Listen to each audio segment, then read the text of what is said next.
नहीं मानते हैं और वो नास्तिक टाइप के हैं। अब हमारा जहाँ तक सोचना है कि उनको जो है ऐसे चीजों से बचना चाहिए। नास्तिक है स्वामी प्रसाद मौर्य जी, हमको जहाँ तक जानकारी है वो धर्म से किसी धर्म को नहीं मानते हैं, उनको धर्म को बयान देने से बचना चाहिए। लेकिन स्वामी प्रसाद मौर्य है कुछ और ही बयान दे रहे हैं। और बड़े नेता जो समाजवादी पार्टी के हैं, डिम्पल यादव जी ने भी कहा, शिवपाल जी ने भी कहा कि ये उनका व्यक्तिगत बयान हो सकता है। देखिए, जहाँ तक स्वामी प्रसाद मौर्य जी की बात है, राजनीतिक प्रेरित होकर के वो बयान देते हैं, वो उनका व्यक्तिगत मामला है। हम न किसी जाति की बात करते हैं, न किसी धर्म की बात करते हैं। हमारे नेता आदरणीय अखिलेश यादव जी सर्वधर्म को समान रूप से सम्मान देते हैं। हम धर्म की राजनीति नहीं करते हैं, हम व्यक्ति की राजनीति। का बयान दिया जा रहा है तो उन पर कार्रवाई क्यों नहीं होती है? देखिए, आने वाले समय में ऐसे बयान का जवाब जो है हमारे राष्ट्रीय स्तर से तय होगा कि उनके खिलाफ क्या कार्रवाई करनी चाहिए या नहीं। वो उनका व्यक्तिगत बयान है, वो किसी धर्म को नहीं मानते हैं। भेज रहे, जबरदस्ती हमारी गाड़ियां रोकी गई, हमारे पर्स की तलाशी हुई। मैं महिला हूँ,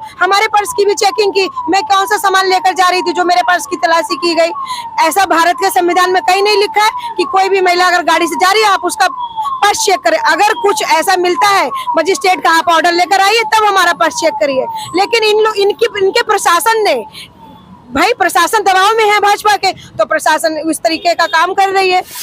देश बनाओ देश बचाओ समाजवादी साइकिल यात्रा आज गोरखपुर शहर विधानसभा में पहुंच रही है। गोरखपुर शहर विधानसभा में समाजवादी पार्टी लोहिया वाहिनी के राष्ट्रीय अध्यक्ष अभिषेक यादव साइकिल चला के पहुंच रहे हैं। आपको बता दें कि 2024 चुनाव के पहले समाजवादी पार्टी देश बनाओ देश बचाओ साइकिल यात्रा निकाल रही है, जिसका नेतृत्व जो है अभिषेक यादव लोहिया वाहिनी के राष्ट्रीय अध्यक्ष कर रहे हैं। और हर लोकसभा के हर विधानसभा क्षेत्रों से होकर ये साइकिल गुजर रही है। समाजवादी पार्टी के कार्यकर्ता हर विधानसभा में साइकिल चला रहे हैं, आम जनमानस तक जा रहे हैं, अपने मुद्दों को लेकर जा रहे हैं, लोगों से मिल रहे हैं और समस्याओं को उठा रहे हैं, लोगों से अपनी बातें रख रहे हैं। यहाँ पे शहर विधानसभा में महापौर पद के पूर्व प्रत्याशी रहे राहुल गुप्ता जी यहाँ पे मौजूद है। आज साइकिल यात्रा आ रही है आपके नगर में, क्या कहना चाहेंगे? आज हमारे राष्ट्रीय अध्यक्ष जी के नेतृत्व पे, उनके निर्देशन पे देश बनाओ देश बचाओ का अभियान चल रहा है, जो हमारे लोहिया वाहिनी के राष्ट्रीय अध्यक्ष,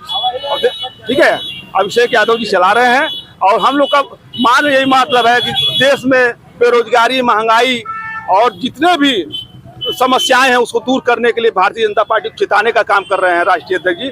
और इसके लिए आज हम लोग लगातार भटाट से चल के अभी यात्रा हमारी आ रही है और यहाँ से हम उनका स्वागत और अभिनंदन करेंगे। और इसके बाद यहाँ से वो आगे बढ़ के चौरी चौरा की तरफ जाएंगे, जो कि देश को नए रास्ते पे जो इंडिया हमारी बनी है और उससे एनडीए के बराबर ये जो लड़ाई हो रही है इसके मुंहतोड़ जवाब देने के लिए 2024 में हम लोग लगातार प्रदर्शन करते रहेंगे। इस मामले में क्या लगता है साइकिल चलाने से कितना लाभ मिलेगा पार्टी को? साइकिल में हमको चलाने से हमारे राष्ट्रीय अध्यक्ष जो निर्देश है, हम लोग साइकिल चला रहे हैं, लोगों को संदेश दे रहे हैं कि 2024 में जो हम लोग लड़ेंगे उसको मुंहतोड़ जवाब देने के लिए भारतीय जनता पार्टी को पटकने का काम करेंगे। आप तो बहुत बुजुर्ग रहे हैं, समाजवादी पार्टी से लंबे समय से जुड़े रहे हैं, आपको क्या लगता है 2024 में राजनीति किस करवट बैठेगी? राजनीति तो मेरे ख्याल से भाजपा आपकी शिकस्त खाएगी, हार जाएगी। दावे के साथ दावा है कि वो हार जाएगी। किस आधार पे कह रहे हैं? इस आधार पे कि जो इंडिया बना है, इंडिया जब सारे लोग इकट्ठा हो गए, सारे विपक्षी नेता लोग, तो सारे लोगों का वोट कलेक्ट हो जाएगा, ये अकेले लल्लू बन के रह जाएंगे। पीडीए पे क्या कहना चाहते हैं? पीडीए का गठन किया है अखिलेश यादव ने। चलिए कुछ और लोगों से हम बात करते हैं, कुछ महिला कार्यकर्ता है यहाँ पे। क्या नाम पड़ेगा आपका? रिंकी जायसवाल। जायसवाल जी, आज समाजवादी पार्टी की साइकिल यात्रा नगर विधानसभा में आ रही है, इसको लेके आप लोग तैयारियां कर रहे थे लंबे समय से, आज इंतजार हो रहा है, कुछ ही देर में अभिषेक यादव जी यहाँ पहुंचेंगे, क्या कहेंगे? हम लोग यही कहेंगे कि अब की बार हम लोग की सरकार होगी, जो बेरोजगारी है और जो महंगाई है उससे छुटकारा मिले। क्या कहना चाहेंगे नेता?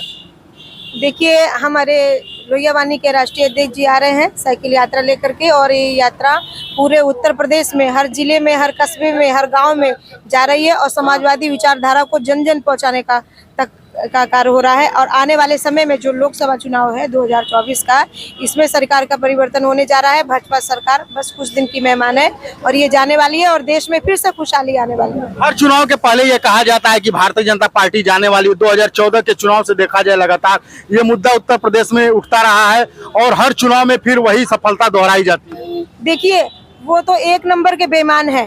अगर वो ईवीएम हटा कर देखें, अभी 2 मिनट में फैसला हो जाएगा कि जनता किसको चुनना चाहती है। ठीक है, सारा खेल वो लोग ईवीएम से करते हैं। उनके कार्यकर्ता मैंने कई बार देखा है बूथ पर इतना गुंडाई दिखाते हैं, जबकि निष्पक्ष होकर चुनाव होना चाहिए। चुनाव का मतलब क्या होता है? घोसी में निष्पक्ष चुनाव नहीं हुआ है। घोसी में निष्पक्ष चुनाव हुआ, ठीक है, लेकिन ईवीएम से चुनाव नहीं हुआ है। ईवीएम से ही घोसी में चुनाव हुआ, लेकिन घोसी में इतना उन लोगों ने इतनी अति कर रखी थी। हमारे कार्यकर्ताओं को उठाकर जबरदस्ती जेल भेज रहे, जबरदस्ती हमारी गाड़ियां रोकी गई, हमारे पर्स की तलाशी हुई। मैं महिला हूँ, हमारे पर्स की भी चेकिंग की। मैं कौन सा सामान लेकर जा रही थी जो मेरे पर्स की तलाशी की गई? ऐसा भारत के संविधान में कहीं नहीं लिखा है कि कोई भी महिला अगर गाड़ी से जा रही है आप उसका पर्स चेक करें। अगर कुछ ऐसा मिलता है मजिस्ट्रेट का, आप ऑर्डर लेकर आइए तब हमारा पर्स चेक करिए। लेकिन इनके प्रशासन ने, भाई प्रशासन दबाव में है भाजपा के, तो प्रशासन इस तरीके का काम कर रही है। अच्छा, जहां समाजवादी पार्टी जीतती है वहां चुनाव निष्पक्ष तरीके से होता है, जहां हार जाती है वहां ईवीएम को बदनाम किया जाता है। ऐसा कुछ नहीं है। देखिए, हमारा साफ कहना है, धांधली ना हो। चुनाव का मतलब ये होता है कि लोकतंत्र में आपको अपना मत, आप किसको चुनते हैं, चाहे मैं ये नहीं कहती हूँ आप भारतीय जनता पार्टी चुन रहे, सपा चुन रहे, आप जनता है, जनता जनार्दन होती है, वो जिसको चाहेगी उसको चुनेगी। लेकिन आज का जो माहौल बन गया है, देश में जितनी महंगाई है, इतनी बेरोजगारी है, सुरक्षा नहीं है महिलाओं की, आप देखिए कि रोड की व्यवस्था नहीं है, लाइटों की व्यवस्था नहीं है। 10 साल गवर्नमेंट थी भाजपा की, क्या इन्होंने कितने काम कर लिए? अभी महिला आरक्षण को लेकर के महिलाओं को उल्लू बनाने का काम कर रहे हैं। आपने जब नोटबंदी कर दिया, 370 लगा दी, आपने ये लॉकडाउन गिरा दिया 2-2 बार, तो आपने 10 साल से लॉकडाउन जो वैश्विक महामारी थी, पूरे देश में, पूरे दुनिया में ये लॉकडाउन था, सिर्फ भारत में ही नहीं था। बात आपकी सही है, पूरी दुनिया में था।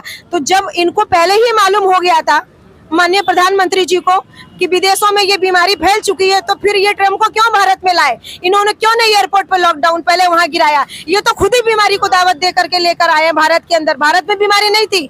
ये जो आए थे आगरा में घूमने के लिए, आया था ट्रम्प जी आए थे, हुए थे, तो ट्रम्प जी कोरोना लेके आए। कोरोना क्यों?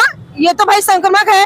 जब वो आपको पता है कि बीमारी है, छुआछूत से फैल रही है, तो आपने सबसे पहले एयरपोर्ट के ही सारे लॉकडाउन गिराने चाहिए थे, सारी फ्लाइटें बंद कर देनी चाहिए थी। आप वहां से सील करवाते, बाकी लोगों की चेकिंग करवाते, सबकी जांच होती तो पता हो जाता कि भारत में थी, कहाँ थी।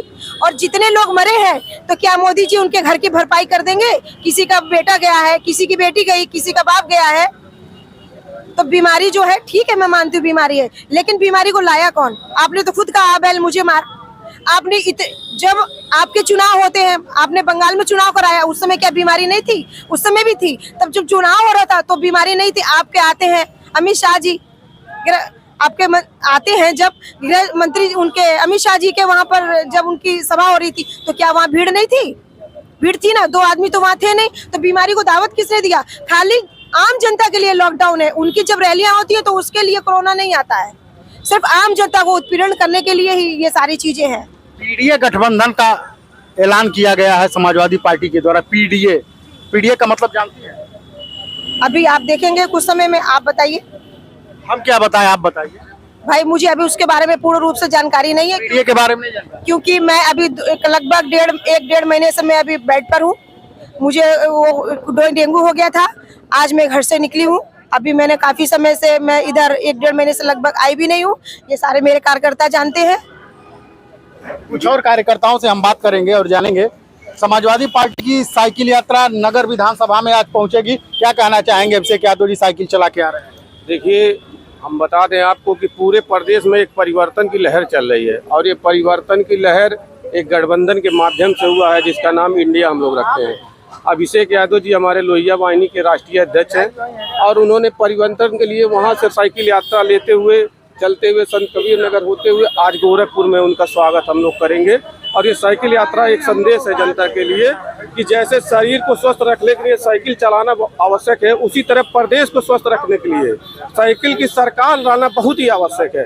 अगर आप साइकिल चलाएंगे शरीर स्वस्थ होगा, साइकिल का सरकार लाएंगे तो प्रदेश स्वस्थ होगा। ये स्पष्ट संदेश है जनता को। समाजवादी पार्टी लगातार मेहनत कर रही है, लगातार जनता के बीच जा रही है, लेकिन स्वामी प्रसाद मौर्य है कुछ और ही बयान दे रहे हैं। और बड़े नेता जो समाजवादी पार्टी के हैं, डिम्पल यादव जी ने भी कहा, शिवपाल जी ने भी कहा कि ये उनका व्यक्तिगत बयान हो सकता है। देखिए, जहाँ तक स्वामी प्रसाद मौर्य जी की बात है, राजनीतिक प्रेरित होकर के वो बयान देते हैं, वो उनका व्यक्तिगत मामला है। हम न किसी जाति की बात करते हैं, न किसी धर्म की बात करते हैं। हमारे नेता आदरणीय अखिलेश यादव जी सर्वधर्म को समान रूप से सम्मान देते हैं। हम धर्म की राजनीति नहीं करते हैं, हम व्यक्ति की राजनीति। का बयान दिया जा रहा है तो उन पर कार्रवाई क्यों नहीं होती है? देखिए, आने वाले समय में ऐसे बयान का जवाब जो है हमारे राष्ट्रीय स्तर से तय होगा कि उनके खिलाफ क्या कार्रवाई करनी चाहिए या नहीं। वो उनका व्यक्तिगत बयान है, वो किसी धर्म को नहीं मानते हैं। किसी धर्म को नहीं मानते, वो किसी धर्म को नहीं मानते हैं और वो नास्तिक टाइप के हैं। अब हमारा जहाँ तक सोचना है कि उनको जो है ऐसे चीजों से बचना चाहिए। नास्तिक है स्वामी प्रसाद मौर्य जी, हमको जहाँ तक जानकारी है वो धर्म से किसी धर्म को नहीं मानते हैं, उनको धर्म को बयान देने से बचना चाहिए। तो ये समाजवादी पार्टी के कार्यकर्ता थे। नगर विधानसभा में समाजवादी साइकिल यात्रा अभिषेक यादव लोहिया वाहिनी के राष्ट्रीय अध्यक्ष वो लेकर आ रहे हैं। कहीं न कहीं देखा जाए कार्यकर्ता यहाँ पे काफी देर से इंतजार कर रहे हैं। अब कुछ ही देर में साइकिल चला के अभिषेक यादव यहाँ पहुंचेंगे नगर विधानसभा में और यहाँ से यात्रा जो है दूसरे जिले में जाएगी, चौरी चौरा होते हुए दूसरे जिले में निकल जाएगी। तो ये समाजवादी पार्टी की साइकिल यात्रा हर लोकसभा के हर विधानसभाओं से होकर गुजरेगी।